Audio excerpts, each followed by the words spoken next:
Hello and welcome back to another episode of the Freelance Tea Break, the short and sweet podcast you can enjoy whilst you're making a cuppa. So recently I saw a video by Ben Askins. I really love his YouTube channel, by the way. He responds to a lot of kind of texts and conversations that he's seen from employees. So he did a video recently called Why Nobody Wants Promotion. And it got me thinking about freelancing and some of the surprising perks. So in the video, Ben talked about the ridiculous concept that people don't want to work hard because they don't want a promotion. It's this whole, all this generation are lazy, they don't want to work hard. So he shared a stat that 42% of people have turned down promotions and 52% of Gen Z have no interest in taking on a middle management role in their career. And he also did touch on another thing, which I'd never heard of before, dry promotions, which is where you get offered a promotion, but none of the perks, like money or anything like that. You're just expected to take on extra work.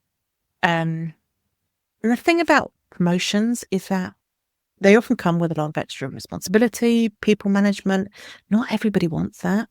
And more importantly, it could take away from the part of the job that they enjoyed in the first place. So say you're a graphic designer, you love it. In an employed world, you could do, you say you're doing really good at your job and you then get pushed towards promotion. But that promotion could mean that you get to spend less time actually doing the graphic design work that you love and more time doing team management of other people doing the thing that you love, plus all of the extra responsibility, probably extra hours. Sure, there might be extra money, but you are giving up a lot of things for that. There's also a lot of this nonsense as well, as a bit of a side thing here, of, can you do this extra work for free? Go on, be a team player. You could get a promotion. Oh, I hate it. It's that kind of guilt tripping, making you think that a promotion is exactly what you want in your career and that's all you want. And that's, in fairness, that's what we've been taught for so long.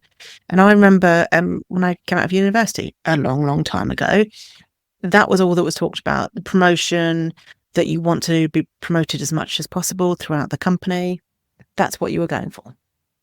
More often than not, the carrot that is dangled to go for the promotion is more money. And that's understandable. But the payoff in other areas just isn't worth it as much, or it's not perceived to be as worth it. We are also the generation, and I say we, I'm a millennial, but the millennials and below, we're the generation that have seen our parents burn out in these management roles, that work until their retirement age in management roles that they're probably not that happy in later on in life. And they're often not very valued by their employers, or they get to the point where they retire and they're so easily replaced and it just doesn't feel great. Now, as a freelancer, you have more control over your income. So that carrot is within your grasp. You just have more flexibility over what you want to do to earn more. So when it comes to earning more, you could up your rates, bring out new services, offer additional services to particular clients, collaborate with others, create passive income, look at like the one-to-many model of doing things like workshops, memberships, one-to-many rather than one-to-one. So there are lots of ways that you can boost your income as a freelancer while still doing the things that you love and not having to do all of those things that we're told we have to do, which inevitably means a lot more meetings as well, which I try to avoid as much as possible. The way I see it, I don't know how well this analogy is going to work, but the way I see it is the freelance career ladder is more of a tree. So you choose which branch to go for. And if you want to build a happy little tree house halfway up, you can. You don't have to go all the way to the top. That is not the only indicator now of success. Success is more about, well, money is important. I'm not going to lie, and it would be an absolute privilege to say money is not important. Money is important. We need to make sure we've got enough coming in, but now it's less about earning as much as possible. And I think people are looking at not just financial goals, but their lifestyle. Like, I think especially since lockdown, and people worked from home and they realised how important work-life balance was. I think people are seeing the bigger picture now, and they're not just about how can I make the most money to buy the most things. It's how can I have a life that I really enjoy and I love and I'm happy and I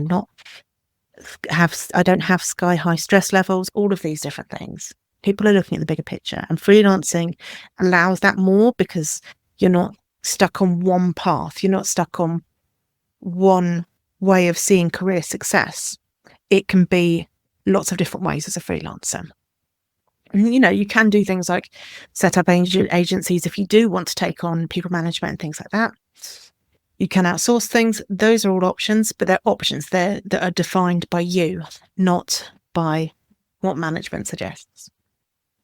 So it's a little bit of an unusual podcast episode, I think, this week. There's nothing necessarily you can take away. There's no tips. There's no apps I'm suggesting here. But I just wanted to give you another little benefit of freelancing that a lot of people might not have thought about. I hope you have a wonderful freelance week.